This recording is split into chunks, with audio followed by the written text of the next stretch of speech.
বিসমিল্লাহির রহমানির রহিম। আসসালামু আলাইকুম।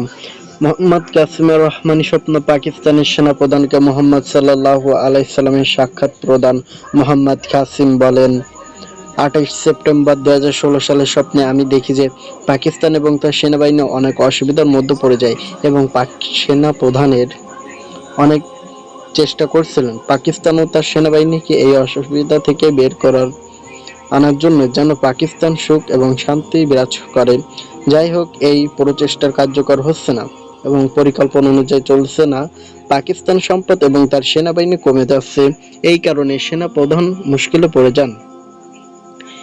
এইসব দেখে আমি চিন্তিত হয়ে পড়ি এবং তারপর আল্লাহ তার আরশে আসেন এবং বলেন, কাসিম, পাকিস্তান সেনাপ্রধানকে আমার এই আদেশ প্রদান করো যে পাকিস্তান এবং তার সেনাবাহিনী অবশ্যই এই অবস্থায় থাকবে যতক্ষণ পর্যন্ত না তারা তোমার স্বপ্নের প্রতি সাবধানধানী মনোযোগ দেয় এবং যতক্ষণ পর্যন্ত না তারা তোমার স্বপ্নগুলো বিশ্বাস করে। কাসিম, আমি শ্রেষ্ঠ পরিকল্পক এবং আমি অবশ্যই তোমার সাফল্যের জন্য একটি পরিকল্পনা করব।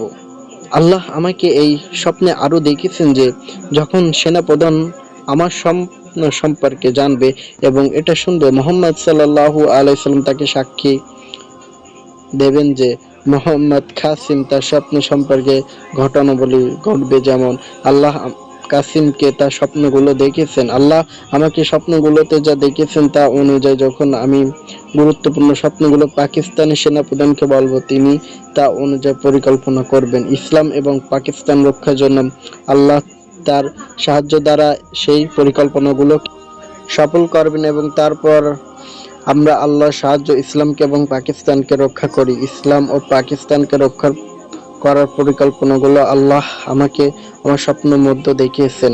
স্বপ্ন এখানে শেষ এবং মোহাম্মদ কাসিমের স্বপ্নগুলো আরো বিস্তারিত জানতে আমাদের অফিসিয়াল হোয়াটসঅ্যাপ গ্রুপে জয়েন করুন এবং বিস্তারিত জানতে ভিজিট করুন mohammedkasim.bangla.com। জাযাকাল্লাহু খাইরান।